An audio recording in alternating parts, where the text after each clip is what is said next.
Fala amigos tricolor! Sejam bem-vindos a mais um vídeo aqui do canal. Meu nome é Gabriel Ferrari, sou jornalista esportivo e cubro o dia a dia do São Paulo. Já indo direto ao ponto, inscreva-se agora mesmo no canal, ative o sino das notificações, deixe o seu like, e vamos conferir as notícias de hoje.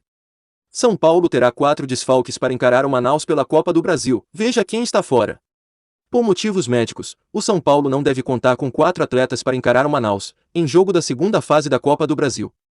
A Copa do Brasil segue pegando fogo. E nesta quarta, dia 16, São Paulo e Manaus se enfrentam no Morumbi, em jogo da segunda fase da competição. A partida está prevista para as 21h30, horário de Brasília. E o time comandado por Rogério Ceni tem 4 desfalques confirmados para o duelo. São eles: Igor Vinícius, Gabriel Sara e Thiago Volpi, todos lesionados.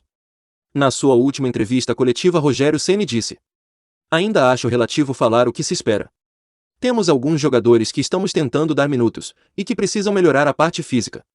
São os 3 ou 4 jogadores abaixo fisicamente, jogadores tecnicamente importantes. Se chegarem ao nível físico dos demais, vamos ficar ainda mais fortes. É convencer o jogador para a parte da competitividade, para o talento se sobressair", disse o técnico Rogério Ceni, após a boa vitória contra o Mirassol. Tricolor. E sendo assim, uma provável escalação do São Paulo para o jogo de hoje tem: Jandrei, Rafinha, Arboleda, Diego e Léo, Rodrigo Nestor, Pablo Maia e Igor Gomes, Nicão, Éder e Caleri. E aí, tricolor, vocês aprovaram essa provável escalação do São Paulo para a partida de hoje?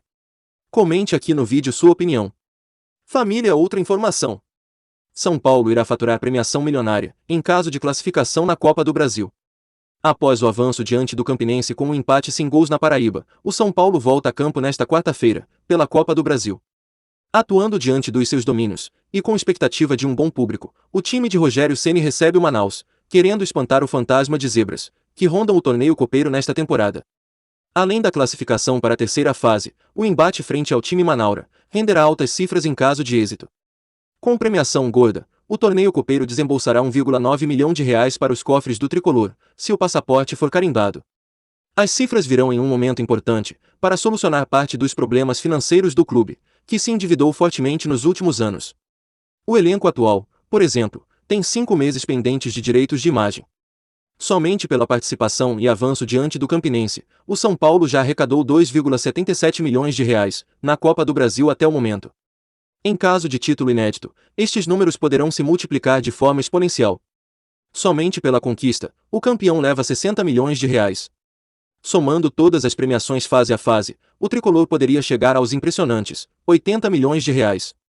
No orçamento aprovado pelo Conselho Deliberativo, no final do ano passado para 2022, o clube projetou uma campanha mínima até as quartas de final da Copa do Brasil, cenário que representaria ganho acumulado de 11,57 milhões de reais em premiação. E aí, tricolor, vocês estão confiantes na vitória do São Paulo hoje? Comente aqui sua opinião. Família. Outra notícia: Jandrei projeta confronto válido pela Copa do Brasil, e expõe fator determinante. Sabe a importância? Nesse confronto único pela Copa do Brasil, não tem vantagem para nenhuma das equipes. Jandrei destacou que é necessário que a equipe tenha concentração, para não acabar sendo surpreendido, para conseguir avançar na competição nacional.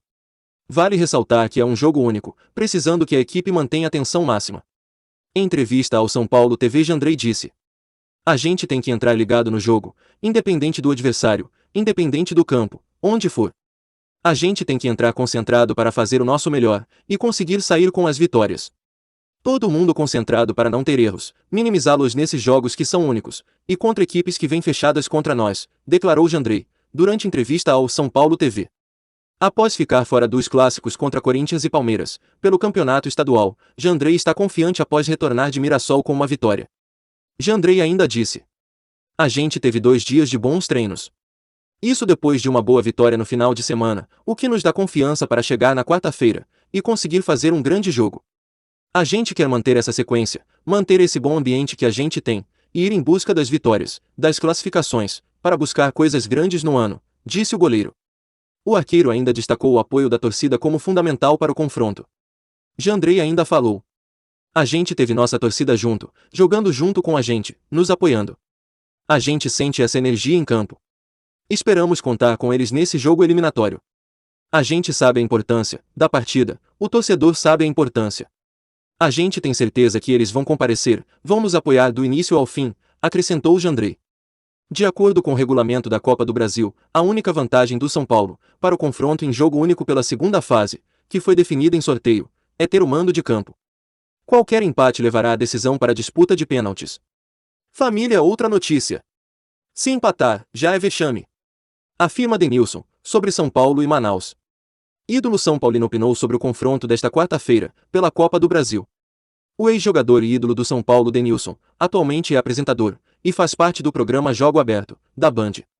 Na edição dessa última terça-feira, ao ser questionado sobre o confronto entre São Paulo e Manaus, pela Copa do Brasil no Morumbi, o agora comunicador foi contundente, e afirmou que, em caso de empate, independentemente da classificação, já será um vexame para o time do técnico Rogério Ceni. Os outros participantes do programa deram exemplos de times como o Vasco da Gama, o Internacional e o Grêmio, todos considerados grandes, e eliminados por equipes menores na competição. Denilson, porém, continuou firme com a opinião de que o São Paulo tem a obrigação de vencer bem, jogando em seu estádio.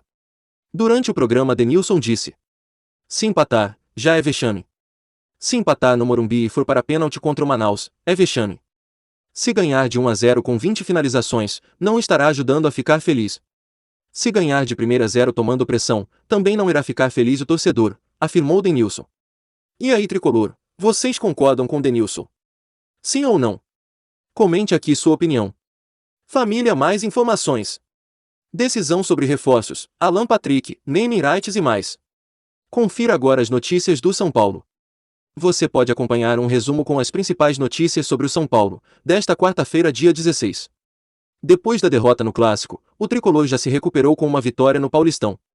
Portanto, aqui no canal Família SPFC você fica sabendo de tudo o que acontece, envolvendo o São Paulo. Dirigente abrindo o jogo sobre contratações no clube, empresa de criptomoedas interessada no Morumbi, e muito mais. Atuações do São Paulo. Após a boa vitória diante do Mirassol, o treinador Rogério Ceni rasgou elogios aos seus atletas. Primeiramente, o atacante Rigoni, que quebrou um jejum de 5 meses. Enquanto o atacante Toró marcou na sua reestreia. Além disso, Pablo e Reinaldo também se destacaram em mais uma atuação regular. Falando sobre naming rights. O estádio do Morumbi está próximo de se ver na lista dos que negociaram seus naming rights com empresas. Segundo informações do jornalista Daniel Perrone, já existe um começo de negociação em curso para que a Bitso, empresa do ramo das criptomoedas, possa ter seu nome no Cícero Pompeu de Toledo. Decisão sobre reforços. O diretor Carlos Belmonte falou sobre reforços no clube, e ele disse: agora, surgiu infelizmente, pelo motivo que a gente sabe, uma janela de oportunidade com os jogadores voltando da Ucrânia. O segundo processo é: vamos fazer propostas a esses atletas, ou vamos continuar analisando o mercado, para ver como as coisas vão ficar. Nosso posicionamento hoje é esse: não vamos fazer propostas a ninguém. Qualquer recurso que entrar, tenho como prioridade esse passivo que está aqui desde 2020, finalizou o dirigente. Sobre Alan Patrick. O São Paulo chegou a sondar a situação do meio-campista Alan Patrick. No entanto, as negociações não evoluíram. Em entrevista, o diretor Carlos Belmonte afirmou que não deve chegar reforços para o tricolor no Paulistão. Bom, amigos tricolor, essas foram as últimas notícias do SPFC. Já deixe seu like, inscreva-se no canal, ative o sino das notificações, e eu te espero aqui no próximo vídeo.